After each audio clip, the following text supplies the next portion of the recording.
I bought an expensive ticket to see my favorite artist. When I started recording an excerpt, the woman next to me got angry and threw my cell phone away.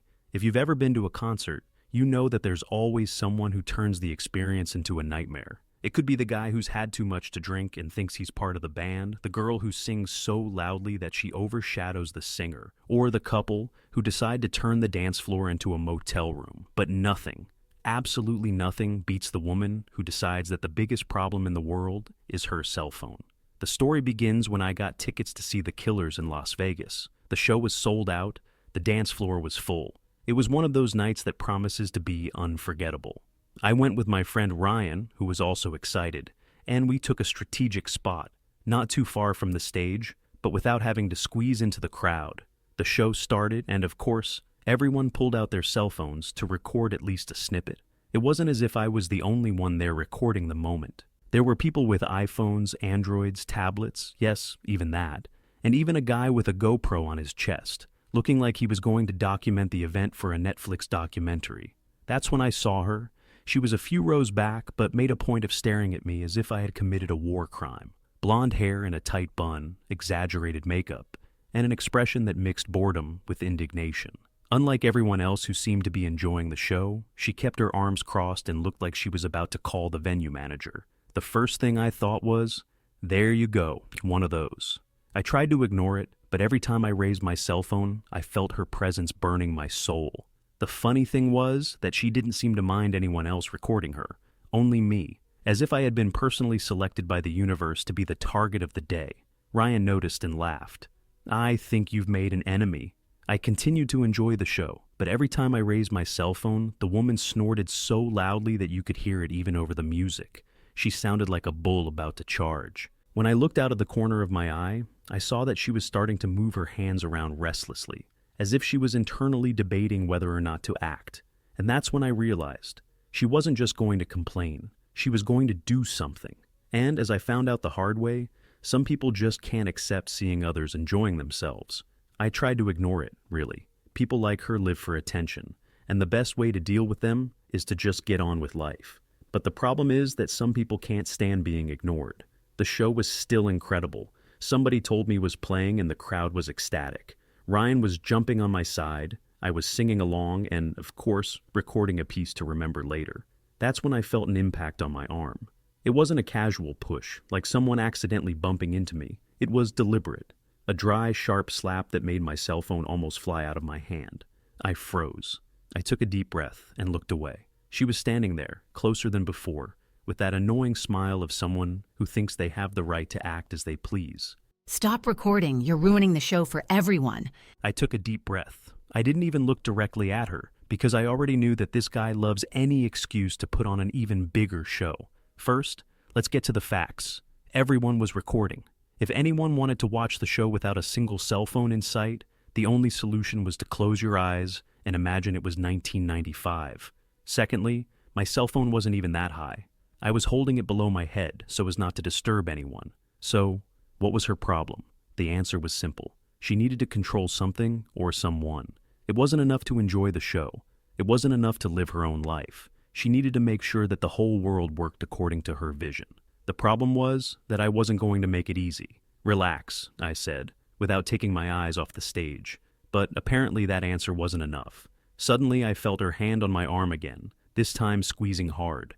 What followed was one of the most frighteningly intense looks I've ever seen.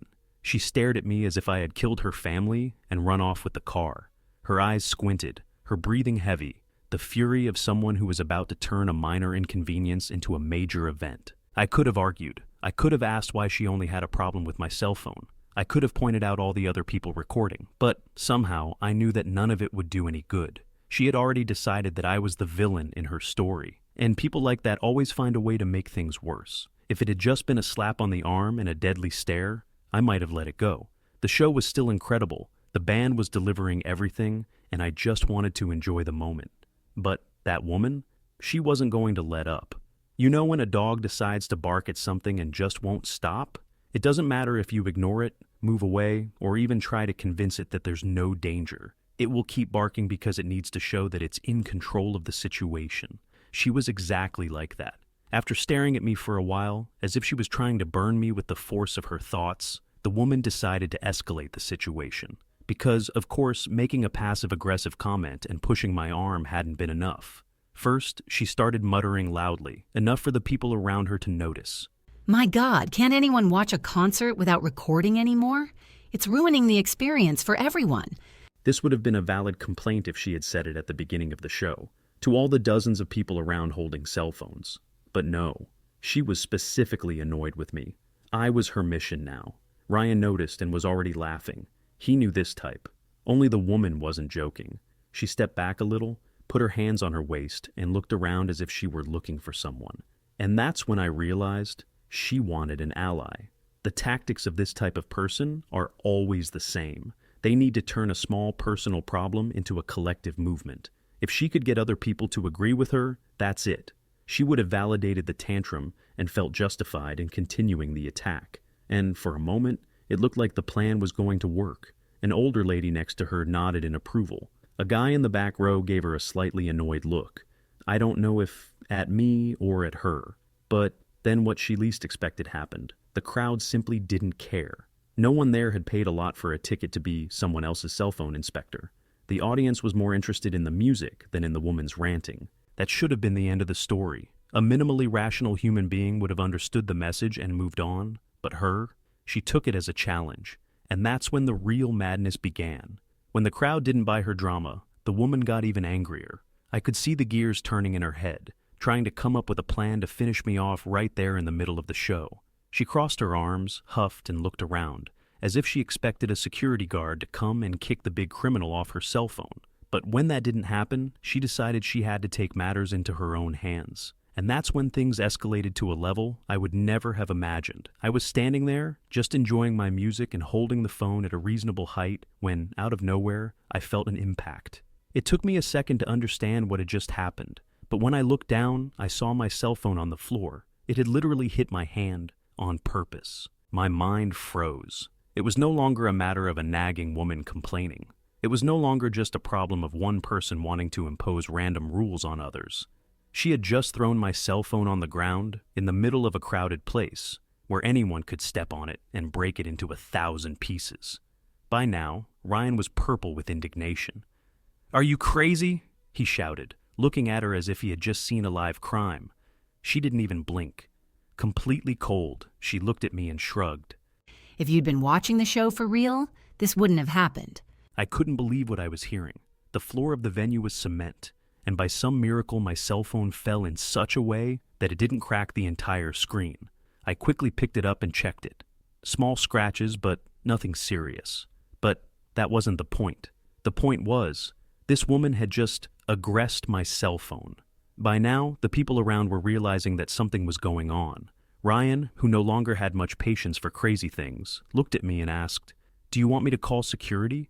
And that's when the most unexpected plot twist of the night came.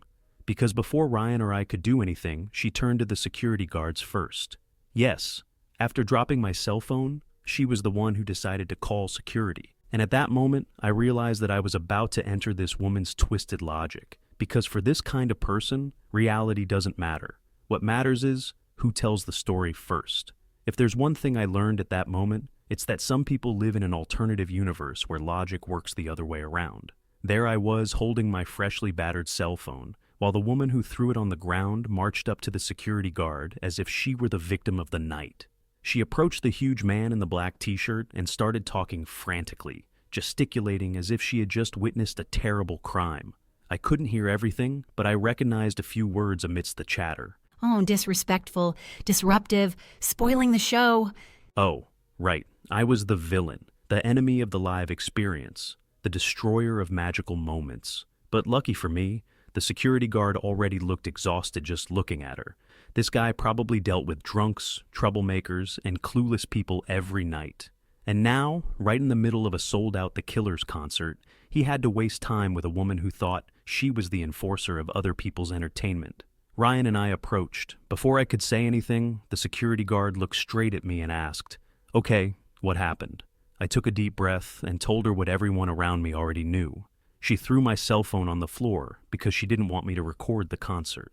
The security guard blinked a few times, as if he needed to process the information. Then he slowly turned to her. "Did you do that?" And that's when the best part of the night came. She opened her mouth to speak, probably to make up some excuse or distort reality. But before she could, other people around her started to intervene. "I saw it! She slapped his hand," said a woman behind me. "Yes, it was ridiculous. The guy was just recording like everyone else," said another guy.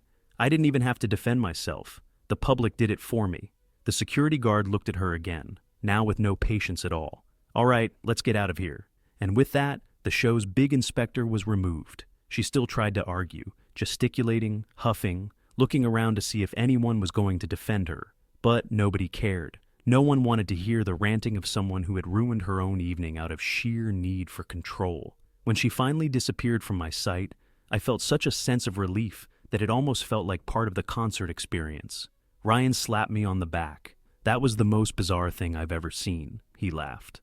And all I could think was, at least now I can record in peace. What did we learn today? Some people just can't stand to see others happy. Now tell me, have you ever had an experience like that? Someone who tried to turn a small personal annoyance into a big war? Tell us in the comments. What about you? Have you ever had to deal with someone like this, who simply can't bear to see others happy and will do anything to ruin the moment? Tell me in the comments, I want to know. And if you like this video, don't forget to subscribe to the channel and like it. Want to see more absurd stories like this? Click on the card and don't waste any time. See you in the next video.